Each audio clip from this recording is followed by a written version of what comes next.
तो आज के वीडियो में हम देखने वाले कि रॉक की क्या रिटर्न डेट होने वाली है और क्या बड़े प्लान्स है ओजी ब्लड लाइन के लिए डब्ल्यूडब्ल्यूई के पास। तो दोस्तों, मेरा नाम है शुभम और आप देख रहे हैं खबर डब्ल्यूडब्ल्यूई की। तो चलिए शुरू करते हैं।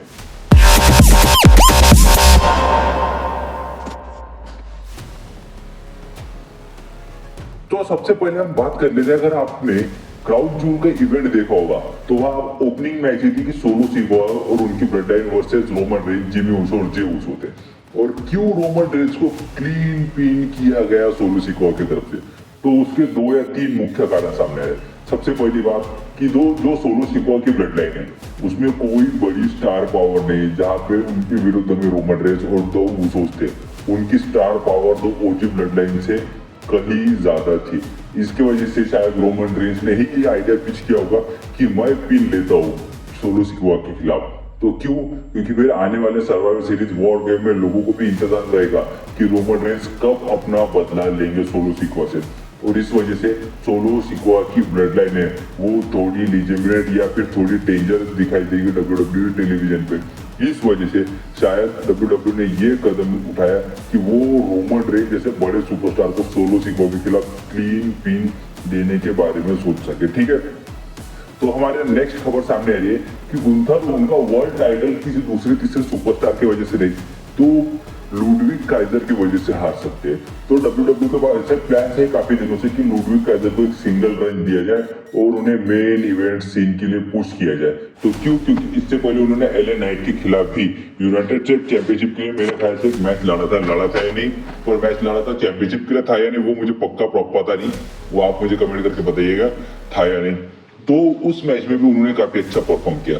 और जिस तरह से गुंथर का उनके खिलाफ बर्ताव है या फिर उनके लिए बर्ताव है काफी दिनों से, उससे लुडविग काइजर क्लियरली खुश नहीं दिखाई दे रहे डब्ल्यूडब्ल्यू टेलीविजन पे। इसकी वजह से हमें शायद लुडविग काइजर गुंथर को धोखा देते हुए भी दिखाई दे सकते हैं। ठीक है, और अब हमारी नेक्स्ट खबर सामने आ रही है कि बेकी लिंच ने जब से मैच हारा है ल्यू मॉर्गन के खिलाफ चैंपियनशिप के लिए, तब से वो डब्ल्यूडब्ल्यू टेलीविजन से गायब है। और बेकी लिंच का फ्यूचर क्या है?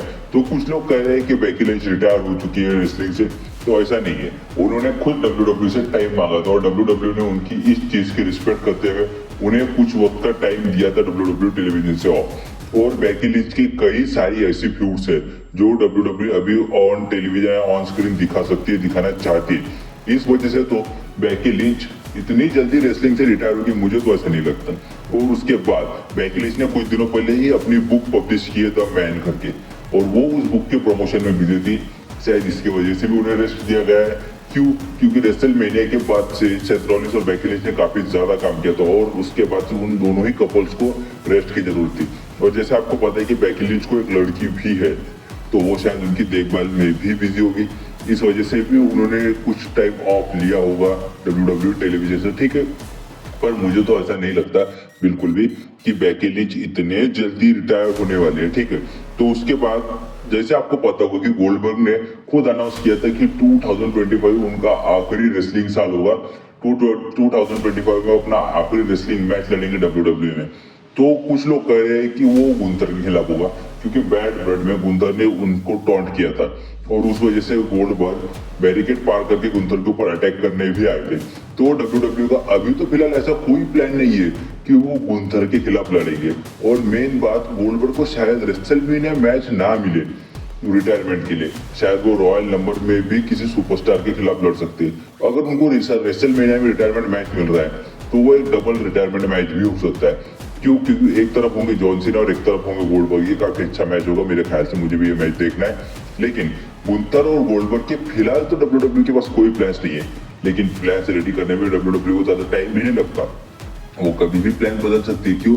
नेवर से नेवर, डब्ल्यूडब्ल्यू में ऐसा हमेशा कहा जाता है। ठीक है, तो और एक खबर सामने आ रही है कि अगर आपने क्राउड जूल के इवेंट देखा होगा तो वहां पे सैमी ज़ेन ने रोमन रेंज के ऊपर अटैक कर दिया था। गलती से ऐसा दिखाया गया कि वो सैमी ज़ेन की वजह से रोमन रेंज को लग गई।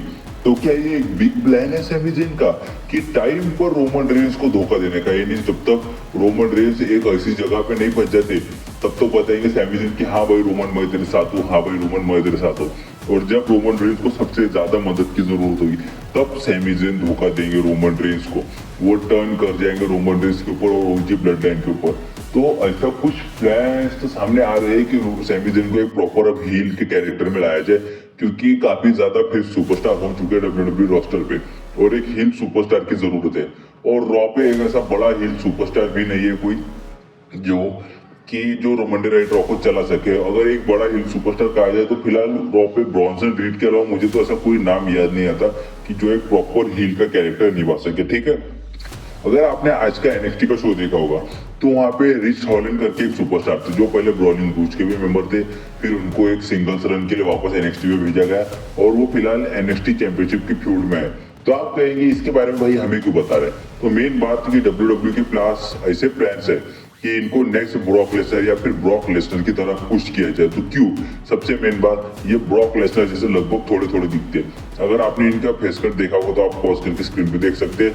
तो ये ब्रॉक लेसनर जैसे दिखते हैं और जिस तरह के पावर हाउस सुपरस्टार है, तो शायद डब्ल्यूडब्ल्यू ऐसा कर सकती है कि इन्हें ब्रॉक लेसनर जैसे बुकिंग दे और एक नेक्स्ट ब्रॉक लेसनर इन्हें बनाने की कोशिश कर सके डब्ल्यूडब्ल्यू की। मुझे तो नहीं लगता है कि डब्ल्यूडब्ल्यू को इन्हें नेक्स्ट ब्रॉक लेसनर बनाना चाहिए। मुझे तो ऐसा लगता है कि इन्हें जो उनका कैरेक्टर है रिच हॉलैंड उसी तरह कुछ देके एक बड़ा सुपरस्टार बनाना चाहिए, यानी फर्स्ट रिच हॉलैंड ऐसा बनाना चाहिए। मुझे तो ऐसा लगता है। तो आपका क्या कहना है जरा मुझे भी जरा बताइएगा कि उन्हें नेक्स्ट ब्रॉक लेसनर बनाना चाहिए, फर्स्ट रिच हॉलैंड बनाना चाहिए। मुझे ऐसा लगता है कि जो सुपरस्टार अपना काम कर रहा है वही करा जाए। ठीक है, तो खबर सामने आ रही है कि शिंसुके नाकामुरा का डब्ल्यूडब्ल्यू रिटर्न अब काफी ज्यादा नजदीक आ चुका है और वो स्मैकडाउन पे रिटर्न कर सकते हैं। वो स्मैकडाउन पे रिटर्न करके किसको फेस करेंगे, या फिर किसको इंटरप्ट करेंगे, या फिर किसको कन्फ्रंट करेंगे? तो वो स्मैकडाउन पे रिटर्न करके और वो दूसरे तीसरे सुपरस्टार किसी और को ने वहां के स्मैकडाउन के United states champion LA night को वो वहां जाके कन्फ्रंट करेंगे। क्यों? क्योंकि एलए नाइट ने दोनों सुपरस्टार को हरा दिया, पहले तो अंद्रादे और दूसरा कार्मेलो हेज। अब उनके पास कोई नया चैंपियनशिप के लिए कंटेंडर नहीं है, फिर नया ओपोनेंट नहीं है। और शिंसुके नाकामुरा काफी बड़े सुपरस्टार है, उन्होंने रॉयल नंबर भी जीत चुका है। और शिंसुके नाकामुरा जैसा सुपरस्टार अगर एलए नाइट के सामने आएगा तो एलए नाइट की चैंपियनशिप की प्रेस्टीज भी बढ़ेगी और एलए नाइट की थोड़ी सी इज्जत भी बढ़ेगी। क्यों? क्योंकि वो जिस तरह के सुपरस्टार से, यानी जो मिड कार्ड लेवल के सुपरस्टार से लड़ रहे हैं, उनसे तो उनके चैंपियनशिप की इज्जत नहीं बढ़ने वाली फिलहाल की। ठीक है, और अब हमारी नेक्स्ट खबर सामने आ रही है कि रेंडी ऑर्टन के बारे में। तो अगर आपको पता होगा तो क्राउन जूल की इवेंट में केविन ओवंस ने पीछे से अटैक कर दिया था रेंडी ऑर्टन के ऊपर और इन दोनों सुपरस्टार ने पूरे एरिना में ब्रॉल की। और फिर एक वक्त ऐसा आया कि जब केविन ओवंस ने रेंडी ऑर्टन को टेबल के ऊपर रखा और उनके ऊपर एल्बो ड्रॉप लगाया, तो उसकी वजह से अब रेंडी ऑर्टन फिलहाल इंजरी की वजह से बाहर चल रहे डब्ल्यूडब्ल्यू स्टोरी लाइन के तहत। और अब सर्वाइवर सीरीज वॉर गेम में रेंडी ऑर्टन को रिटर्न करके पूरा 1 साल हो चुका है, ऐसा डब्ल्यूडब्ल्यू दिखाएगी। इनकी यानी रिटर्न एनिवर्सरी होगी उनकी जब वो वापस आए थे, और वो survivor series war game miss भी करने वाले ऐसे प्लान्स है डब्ल्यूडब्ल्यू के। क्यों? क्योंकि एक बार केविन ओवंस और कोडी रोड्स की फ्यूड खत्म हो जाए तो वो शायद कोडी रोड्स के ऊपर टर्न करने में नेक्स्ट होंगे और वो कोडी रोड्स से लड़ेंगे फिर उनकी अनडिस्प्यूटेड चैंपियनशिप के लिए। इस वजह से शायद रेंडी ऑर्टन को ऑफ स्क्रीन रखा जाए। और मुझे तो लगता है कि रेंडी ऑर्टन को एक हील कैरेक्टर दे देना चाहिए ताकि वो उनके करियर में कुछ अच्छा कर पाए, क्योंकि वो काफी वक्त से एक फेस है तो उनके साथ कुछ अच्छा हो नहीं रहा। ठीक है, और डब्ल्यूडब्ल्यू ने अभी से प्लान बना लिए कि ओजी ब्लड लाइन को स्प्लिट करने का। आप कहेंगे रे भाई पहले रियूनियन तो हो जाने दे, तो डब्ल्यूडब्ल्यू का वही प्लान है कि पहले ओजी ब्लड लाइन का रियूनियन कराया जाए, उसके बाद एक बार जब सब लोग रियूनियन हो जाए, जब द न्यू ब्लड लाइन हार जाए, तो फिर उसके बाद सब अपने अपने रास्ते वापस बढ़ जाएंगे। यानी एक अच्छे नोट पे वो वापस अपने अपने रास्ते बढ़ जाएंगे। यानी जे उसो चले जाएंगे मंडे नाइट रॉ पे, जिमी उसो अपना सिंगल्स रन कंटिन्यू करेंगे और सैमी ज़ेन पे मंडे नाइट रॉ पे चले जाएंगे। और रोमन रेंस और 2-3 महीने सोलो सिक्वा के साथ, यानी रेसलमेनिया सीजन तक वो सोलो सिक्वा के साथ एक अपना ये कंटिन्यू करेंगे, क्या करेंगे, छोटी सी फ्यूड कंटिन्यू करेंगे। और Solo Sikoa versus Roman Reigns possibly हमें रेसलमेनिया में दिख सकता है। तो क्यों दिख सकता है उसके बारे में हम अगली खबर में बात करने वाले। तो ऐसा डब्ल्यूडब्ल्यू का प्लान है। अच्छा, तो मुझे तो ऐसा लगता है कि डब्ल्यूडब्ल्यू को तो उसोस का यूनियन वापस कराना चाहिए, सैमी ज़ेन को बाहर लगे तो भेज देना चाहिए। ठीक है, तो वो ऐसा क्यों करेंगे, रोमन रेंस सोलो सिक्वा को फेस क्यों करेंगे? तो डब्ल्यूडब्ल्यू के पास ऐसे प्लान है कि द रॉक का भी रिटर्न कराया जाए। कब कराया जाए? जनवरी में। और जनवरी के एंडिंग के फरवरी की शुरुआत में कौन सा पेपर व्यू पड़ता है? तो वहां पड़ता है रॉयल नंबर पेपर व्यू। तो रॉयल नंबर मैच में उतरेंगे। रॉयल नंबर मैच में रोमन रेंस को एलिमिनेट करेंगे द न्यू ब्लड लाइन की मदद से, और उसके बाद वो चैलेंज करेंगे कोडी रोड्स को उनके टाइटल के लिए।